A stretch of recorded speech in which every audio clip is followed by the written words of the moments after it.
Hello students, start करते हैं chapter 10 के कुछ एक्स्ट्रा क्वेश्चंस जो एग्जामिनेशन पॉइंट ऑफ व्यू से बहुत ही ज़्यादा इंपॉर्टेंट क्वेश्चन है।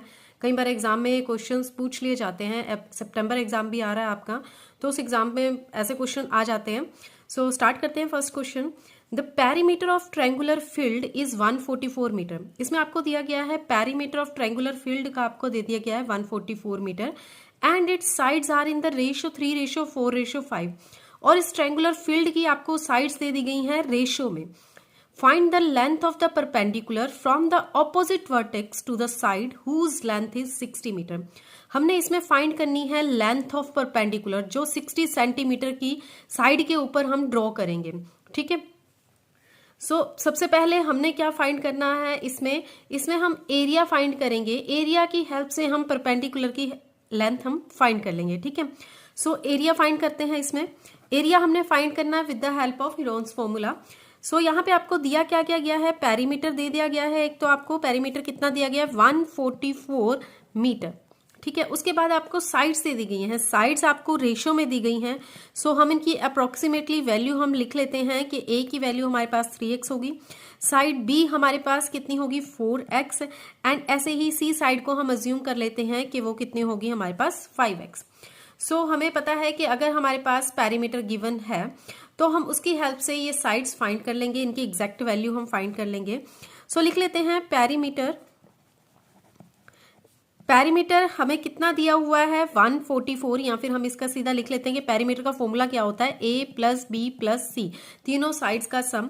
यहाँ पे आपको पेरीमीटर की वैल्यू भी दी गई है, कितनी दी है 144 इक्वल्स टू a हमारे पास है 3x, b हमारे पास है 4x and c is 5x।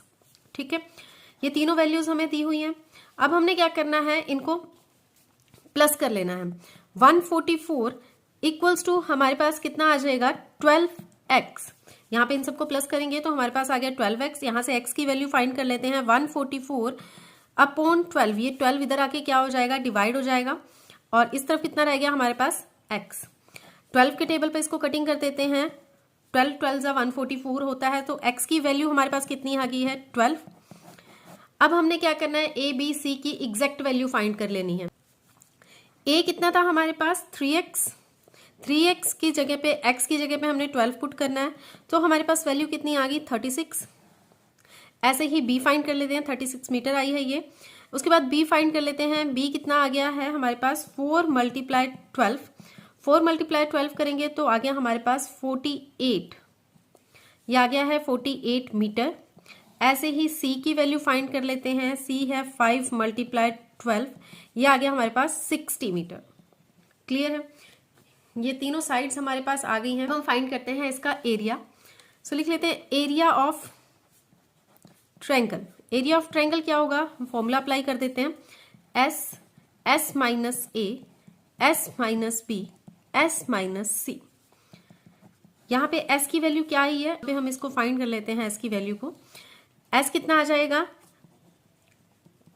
Perimeter divided by 2। Perimeter हमारा था 144 डिवाइडेड बाय 2 किया तो हमारे पास कितना आ गया है 72। ठीक है, s की वैल्यू हमारे पास आ गई है 72 मीटर। ये हमारे पास सेमी पेरीमीटर आ गया है। अब हम ये वैल्यू पुट कर देते हैं, s की वैल्यू यहाँ पे पुट कर देते हैं, कितनी आ गई 72 माइनस a कितना था हमारे पास 36। ऐसे ही 72 माइनस b कितना हमारे पास 48 और यहाँ पे फिर से 72 माइनस c कितना हमारे पास 60।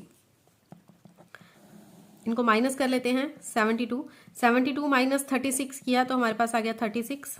72 माइनस 48 करेंगे तो हमारे पास आ गया 24 एंड 72 माइनस 60 करते हैं तो हमारे पास आ गया 12। ठीक है, अब इनकी प्राइम फैक्टराइजेशन बना लेंगे। प्राइम फैक्टराइजेशन क्या आ जाएगी इनकी, 72 की प्राइम फैक्टराइजेशन आ जाएगी 2 × 2 × 2 × 3 × 3। क्लियर, उसके बाद 36 की आ जाएगी। 36 की कितनी आ जाएगी 2 × 2 × 3 × 3। उसके बाद 24 की लिख लेते हैं 2 × 2 × 2 × 3। 12 की लिख लेते हैं। 12 की फैक्टराइजेशन कितनी आ जाएगी 2 × 2 × 3। पेयरिंग बना लेते हैं, रूट से बाहर हमने लिखना है। यहाँ पे 2 2 की पेयरिंग बन रही है, यहाँ पे एक 2 बाहर आ गया। ऐसे ही यहाँ से फिर से एक 2 बाहर ले लेते हैं, ऐसे इसमें से एक 2 बाहर आ जाएगा, फिर यहाँ से एक 2 बाहर आ जाएगा, ये वाला 2 और ये वाला 2 भी बाहर आ जाएगा। ठीक है, उसके बाद 3 की पेयरिंग बना लेते हैं, ये 3 पेयरिंग में है, ये वाले 3 भी पेयरिंग में है, देन उसके बाद ये 3 भी पेयरिंग में है। सो हमारे पास इनको सॉल्व करके आंसर कितना आ गया है, 864 मीटर स्क्वायर। ये हमने फाइंड कर लिया है एरिया। क्लियर है, यहाँ पे हमारा एरिया आ गया है। अब हम इस एरिया की हेल्प से हमने फाइंड करनी है लेंथ ऑफ परपेंडिकुलर। देखिए इसमें बोला क्या है, हमने एरिया फाइंड कर लिया। अब इन्होंने बोला था find the length of the perpendicular from the opposite vertex to the side whose length is 60 metre. जिस साइड की लेंथ 60 मीटर है उसके ऑपोजिट वर्टेक्स से हमने एक परपेंडिकुलर ड्रॉ करना है। अब मान लीजिए यहाँ पे ये हमारी 36 है, ये हमारी आ गई है 48, और ये अगर हम 60 लेते हैं तो इससे हमने एक परपेंडिकुलर ड्रॉ करना है। यहाँ पे ऐसे ये हमने परपेंडिकुलर ड्रॉ किया है, तो इस परपेंडिकुलर की हमें लेंथ पता करनी है कि ये कितनी होगी, इसकी लेंथ हमें फाइंड करनी है। अब देखिए हमें इसकी लेंथ कैसे फाइंड करेंगे, हमें पता है इस ट्रायंगल का एरिया क्या है, इसका एरिया हमने फाइंड कर लिया है। तो हम एरिया का फॉर्मूला लगा के 1/2 b into base multiply height का फॉर्मूला लगा के हम ये लेंथ फाइंड कर लेंगे। सो लिखते हैं नाउ एरिया ऑफ ट्रायंगल किसके इक्वल होता है, 1/2 बेस मल्टीप्लाई हाइट। ठीक है, अब यहाँ पे देखिए हमारे पास बेस क्या है, 1/2 बेस कितना दिया हुआ है, बेस है AC और हाइट है हमारे पास, अगर हम इसको D मान लेते हैं तो हाइट है हमारे पास BD, और एरिया ऑफ ट्रायंगल अभी अभी हमने फाइंड किया था 864 मीटर स्क्वायर था हमारे पास। ठीक है, ये हमने एरिया फाइंड किया था। अब यहाँ से हम इसको सॉल्व कर लेते हैं, वैल्यूज पुट कर लेते हैं। 864 इक्वल्स टू 1/2 AC की वैल्यू क्या है 60। ठीक है, BD हमें फाइंड करना है।